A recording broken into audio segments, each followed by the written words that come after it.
Welcome to Jerry Cahill's Living, Breathing, Succeeding podcast. This show, You Cannot Fail with CF, was made possible through an unrestricted educational grant from Gilead to the Boomer Esiason Foundation. Today you will meet Sabrina Walker from Anchorage, Alaska. Sabrina is 29 years old and the hero of her own story. My name is Sabrina Walker. I am 30 years old. I'm from Anchorage, Alaska, and I have cystic fibrosis. Growing up in Alaska is amazing. It's one of the most beautiful places that I've ever been in my whole entire life. And I feel like it's just a special place. You have the ocean, you have mountains, you have forests. You basically have all the terrains in one space, and it's absolutely humongous. Well, my dad was a PE teacher, so he always, he had me playing soccer and t-ball and all these things when I was really little. He never let CF hold me back from doing anything. He never made it an excuse as to why I couldn't do something, and he always had me try. My mom likes to jog, so she was like, I want to see if you can run for 10 minutes straight and see how you do. And she says, it really works my lungs. I think that it would probably help your lungs too, so let's just see how it goes. I was like, Mom, I don't want to do this. This is hard. This is really difficult.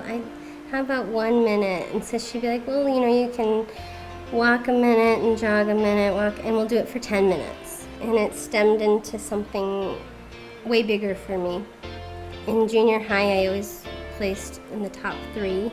So I think that's what maybe sparked me doing cross-country running in high school, is that you have that team aspect, but you also are working towards a goal yourself. And so I think I saw, this is something that I'm not terrible at. I want to continue to do this.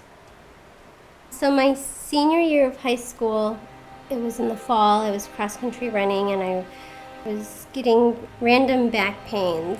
Throughout my whole senior year, I kept getting these back pains, and I was like, that's really weird, but they'd come and go, so I wasn't really worried about it. I waited a little bit, and then I started losing the feeling in my right foot.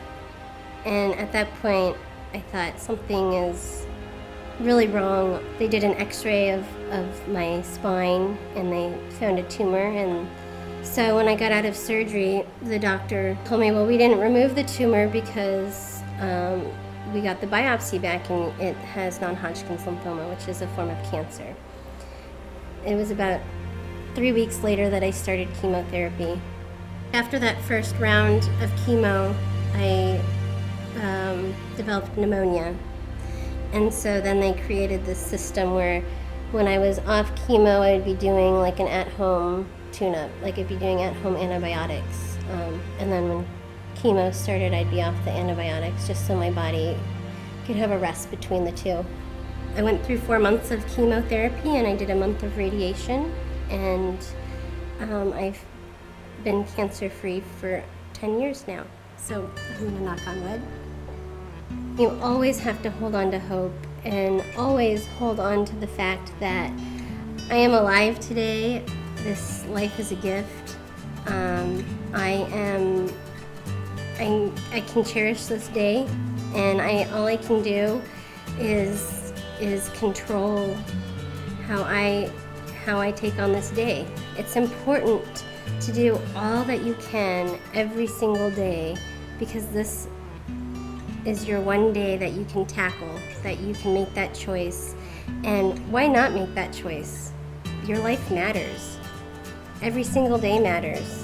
And it's important to do every single thing that you can to make that day matter, to go forth and be positive and be an advocate for yourself. My son is 15 months old. His name is Leo. He can't say many words, but he says, "What's dat? What's dat?" He has a lot of energy. It's not easy being a mother, but it's not easy being a mother with cystic fibrosis as well. In March, I tore a calf muscle and I couldn't run for a month.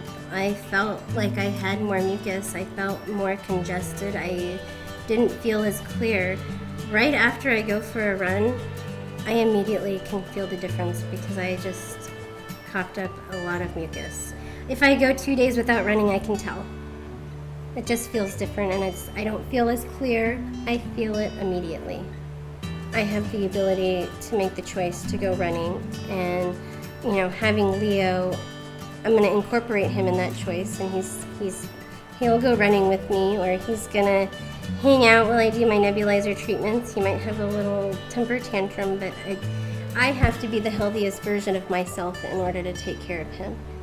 There are people who are younger than me that have died. There are people who are older than me that have died, and there's people my age who are dying. And whenever something scares me like that, or I hear really negative news like that, this might be more of a selfish thing, but I will go out and go for a run, and I'll say, this run is for you.